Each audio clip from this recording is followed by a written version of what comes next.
Onivia, League of Legends highlights. Was historically one of the players where we were fine with him playing not, but that was King in his previous form. I don't know to what extent he's going to be able to limit to push. Alum is just going to be able to walk out of it easily. Oh, King, you can't die to this. Oh no, he's going to get knocked up, and he's already down so incredibly low. The hop comes through, but that is flashes, and so easily the kill comes through, and yeah, you're exactly right. Yeah. Throwing some houses around, things like that. Actually, it's just the concrete. Now Kwangdong Freecs are going to come on in. Can King and actually get in there at the right time to find the nod? There it is! Exactly the same spot as Zeus in the last game. But this time it did not work out. The Super Mega Death Rocket goes entirely wide as the heal comes out from Deft relatively late as well. And the...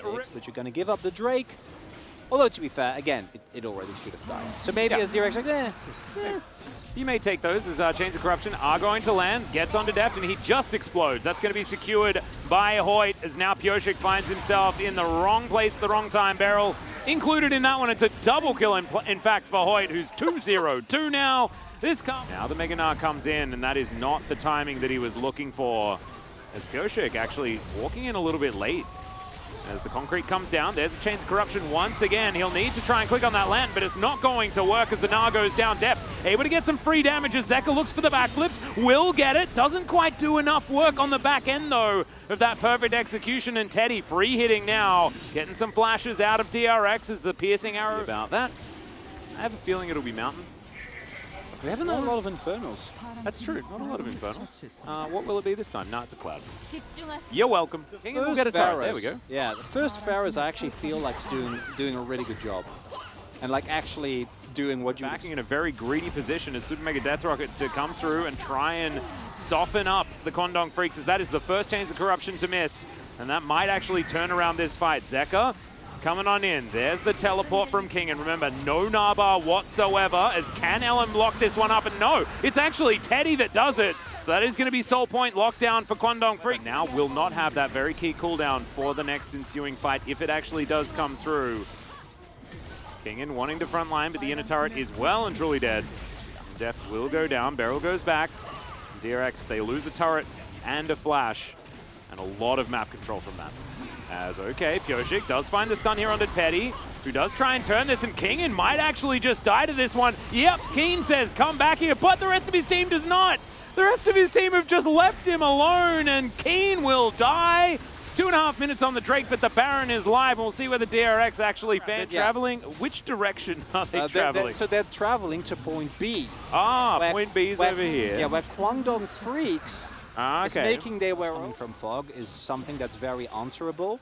And that's why you see, especially in high-level play, that unless the body slams are used reactively, body slam generally will be combined with flash if you want to guarantee, if you're not talking about just trading patterns in lane. So that actually is a considerable lack of pressure specifically for Keen. The problem is, of course, that LM has all the engage they possibly want. So in the grand scheme of things, it still shouldn't matter as much, as it's a party of wave clear for both sides. Yep, Deft is actually just going to lock down this turret. Should be able to do so. There we go. So they traded for the inner turret on the top side of the map, but as the Elder Drake's going to reset, of course it does. The zaps are coming in. Deft not quite able to find too many of them. Kingen snagged. There's the flash body slam. Good flash from Kingen, gets himself out of the way. As Pioshik, he finds himself a stun as well. And now the Narbar is almost ready. That's the 4-man Gnar. In goes Zek. He's been waiting for this moment and picks up the 900 gold. And this is exactly what we were talking about. Zeka picks up the double in the backline. And this is it, ladies and gentlemen. This is how you win League of Legends. You give 4 dragons, take the best one and win the game. All you need, Atlas, is one team fight. That's all it takes. If you do it right, if you pick your opportunities, one is all you need. And DRX, they find the one. Look, I respect it so much. Everything about what happened this game was just leading up to that one moment. And you can imagine in the comms, it's like, no, I win the last fight. I carry the last fight. And that was probably being said by both Zeka and Deft. And it was all...